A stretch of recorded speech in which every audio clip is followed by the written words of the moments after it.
এক হাত খাদ্য সেটা এক হাত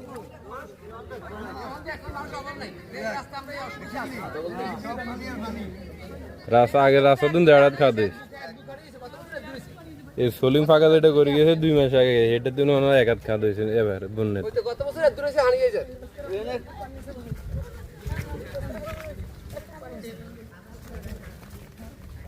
মান্দাসা হলো না একটা অসুবিধা হয় 2-3 লাখ